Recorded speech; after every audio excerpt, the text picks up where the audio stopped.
اعوذ باللہ من الشیطان الرجیم بسم اللہ الرحمن الرحیم اللہم صلی علی محمد وآل محمد مومنین السلام علیکم۔ آج کے پروگرام کا ٹاپک ہے عشق حقیقی اور عشق مجازی۔ دو طرح کا عشق ہوتا ہے، ایک کو عشق حقیقی کہا جاتا ہے اور دوسرے کو عشق مجازی۔ حقیقی کا مطلب سچا اور مجازی کا مطلب جھوٹا یا فالس۔ پہلے میں عشق مجازی کے بارے میں بات کرتا ہوں۔ عشق مجازی تو وہی ہوتا ہے کہ جو ایک 20 سال کے لڑکے کو ایک 18 سال کی لڑکی سے ہو جاتا ہے، یا اس کا الٹا ایک 18 سال کی لڑکی کو ایک 20 سال کے لڑکے سے ہوتا ہے۔ وہی عشق جس میں ہوس، شہوت، لسٹ وغیرہ ہوتی ہے۔ وہی عشق کہ جو کہا جاتا ہے کہ مجنون کو لیلا سے ہو گیا تھا، ایک قول کی بنا پر۔ بہرحال مجازی کا مطلب جھوٹا، وقتی، اور جس میں شہوت، اگر ارضائے شہوت ہو جائے، پوری ہو جائے شہوت، تو پھر وہ عشق بھی ختم ہو جاتا ہے۔ یہ بہت ہی نچلے درجے کا عشق ہوتا ہے، اس کو شریعت میں کوئی حیثیت نہیں دی گئی۔ آئیے اب عشق حقیقی کے بارے میں بات کرتے ہیں۔ عشق حقیقی، پہلی بات تو یہ کہ وہ خدا سے ہوتا ہے۔ دوسری چیز اس میں یہ ہوتی ہے کہ وہ کبھی ختم اور ٹھنڈا نہیں پڑتا۔ اس راہ میں آپ جتنا آگے بڑھیں اتنی ہی آگ بڑھتی جاتی ہے۔ تیسری چیز یہ کہ یہ عشق پاک عشق ہوتا ہے، اس میں مطلبی پن یا مطلب پرستی نہیں ہوتی ہے۔ مگر بات یہ ہے کہ عشق حقیقی کرنے والوں کے لیے مشکل یہ ہوتی ہے کہ ان کے پاس اپنی بات کو بیان کرنے کے لیے الفاظ نہیں ہوتے، اور مجبوراً انہیں انہی معمولی الفاظ کا سہارا لینا پڑتا ہے جو عشق مجازی والے افراد جن الفاظ کا سہارا لیتے ہیں۔ لہٰذا عشق مجازی والوں کو بھی، لہٰذا عشق حقیقی والوں کو بھی عشق مجازی والوں کے الفاظ کا سہارا لینا پڑتا ہے۔ آج میں امام خمینی کی ایک غزل آپ کے سامنے پیش کرنا چاہتا ہوں، بس 3 شعر شاید اس کے ہو پائیں، اور وہ 3 شعر میں پہلے آپ کے سامنے پڑھتا ہوں۔ وہ عشق حقیقی والے اشعار ہیں۔ من بخال لبت ای دوست گرفتار شدم، چشم بیمار تو را دیدم و بیمار شدم، خارج از خود شدم و قوس انا الحق بزدم، همچو منصور خریدار سردار شدم، در میخانه گشایید بریم شب و روز، کہ من از مسجد و مدرسے بیزار شدم۔ پہلا شعر ہے جس میں کہتے ہیں کہ اے میرے محبوب، اے میرے معشوق، یعنی اللہ سے کہہ رہے ہیں کہ میں تیرے جو لب کے اوپر، تیرے ہونٹوں کے اوپر جو تل ہے، اس کا دیوانہ اور فریفتہ ہو گیا ہوں، اس کا عاشق ہو گیا ہوں۔ دوسرے مصرعے میں کہتے ہیں کہ میں نے تیری بیمار آنکھوں کو دیکھا ہے تو میں بھی بیمار ہو گیا ہوں۔ آئیے میں اسی شعر کو آپ کے سامنے وضاحت کے ساتھ پیش کرتا ہوں۔ یہاں پر یہ جس دل کی بات کی جا رہی ہے، عارفان خدا اس اشعار کی یوں وضاحت کرتے ہیں کہ دل کا مطلب ہوتا ہے توحید خدا، وحدت خدا، اللہ کا ایک ہونا۔ جب بھی اس طرح کے اشعار میں دل کی بات آتی ہے تو یعنی اللہ کی ایک۔ اب اس مصرعے کا ترجمہ ہوگا کہ اے میرے دوست، اے میرے معشوق، میں تیری توحید کا، تیرے ایک ہونے کا دیوانہ ہو گیا، ہر طرف بس اب تجھے ہی دیکھتا ہوں۔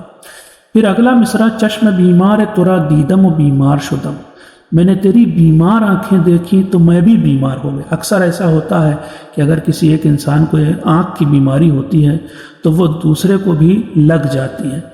امام خمینی کہہ رہے ہیں کہ میں نے تیری جو آنکھیں دیکھی، یعنی میں نے جو تیرا خدائی رنگ دیکھا، میں نے جو ہر چیز کو خدائی رنگ میں رنگا دیکھا، تو میں بھی اب بیمار پڑ گیا، میں بھی اب تیرے رنگ میں رنگ گیا۔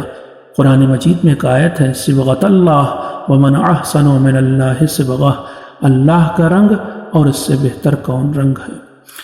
پھر وہ کہہ رہے ہیں کہ خارج از خود شدم و قوس انا الحق بزدم، میں نے اپنی خودی کو توڑ دیا، میں خود سے باہر نکل گیا۔ اب ایک بات آپ کو بتاؤں کہ گزرے زمانے میں ایک انسان ہوا، اس کا نام تھا منصور حلاج۔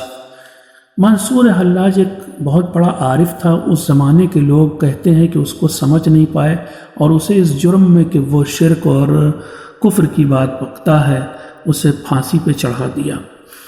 لیکن منصور کیا کہتا تھا؟ منصور کہتا تھا انا الحق۔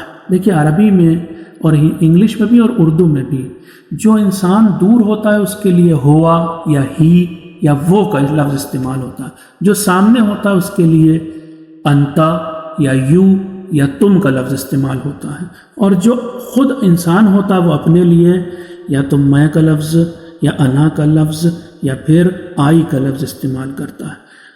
منصور حلاج کہتا تھا انا الحق، میں ہی حق ہوں، میں ہی سچائی ہوں۔ اس کو یوں بھی کہا جا سکتا ہے میں ہی خدا ہوں۔ تو لوگ کہتے تھے کہ یہ کافر ہو گیا اور اسے دار پہ چڑھا دیا۔ امام خمینی کہتے ہیں، البتہ بعد میں لوگ سمجھے کہ منصور کیا کہہ رہا تھا۔ منصور کہہ رہا تھا کہ تمہارے لیے لوگوں وہ ہول ہو حق ہوگا، تمہارے لیے وہ دور ہوگا، تمہارے لیے وہ غائب ہوگا، لیکن میرے لیے وہ غائب نہیں ہے۔ تو امام خمینی کہہ رہے ہیں خارج از خود شدم و قوس انا الحق بزدم، میں نے اپنی انا کو توڑ دیا، میں نے اپنی سرحدوں کو توڑ دیا، میں خود سے بے خود ہو گیا۔ آپ نے دیکھا ہوگا کہ شرابی جب نشے میں آتا ہے تو اپنے آپے سے باہر ہو جاتا ہے، اپنی حدوں کو اپنی سرحدوں کو توڑ دیتا ہے۔ بس ویسے ہی جب عارف خدا عاشق خدا جب وجد میں آتا ہے تو پھر وہ اپنی خودی کو توڑ کر کے اللہ میں فنا ہو جاتا ہے۔ اسی کو ہندوؤں کا ایک کنسپٹ ہے آتما کا پرماتما میں ملن، اسی طرح کا تقریباً یہ کانسیپٹ ہے۔ میں اپنے سے خارج ہو گیا اور میں نے بھی آواز لگائی انا الحق۔ امام خمینی کہہ رہے ہم چو منصور خریدار سریدار شدم، میں تو منصور کی طرح سولی اور دار کا خریدار بن گیا۔ پھر کہتے ہیں در میں خانے بے گشائید بریم شب و روز، میں خانے کے دروازے کو کھولو، شراب خانے کے دروازے کو کھولو، میں صبح شام اس میں جانا چاہتا ہوں۔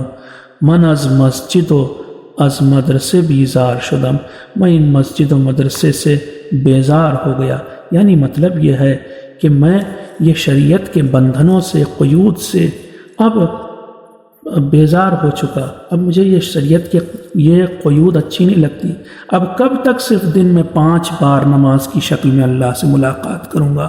میں خانہ ہو جس میں ہر وقت میں عشق خدا کی شراب پیوں۔ میں کب تک صرف 5 بار عشق خدا کی شراب پیوں گا؟ میں کب تک صرف سال میں 30 بار اللہ کے سامنے یہ ظاہر کروں گا کہ میں تیرا دیوانہ ہوں اور بھوکا رہوں گا؟ میں سب چھوڑ کر کے کیوں نہیں 365 دن بھوکا رہ جاؤں؟ میں کب تک صرف کعبے کے پاس حج کے دوران جا کر ہی اللہ سے ملاقات کروں گا؟ کب ایسا نہیں ہو، کب ایسا ہوگا کہ میں ہر جگہ ہر موقع پر اس کو تلاش کروں بلکہ اس سے ملاقات کروں؟ قرآن میں ایک آیت ہے اینما تولو فثم وجہ اللہ، تم لوگ جدھر بھی اپنا چہرہ کرو گے خدا ہی خدا ہوگا اس سمت۔ والسلام علیکم ورحمۃ اللہ وبرکاتہ۔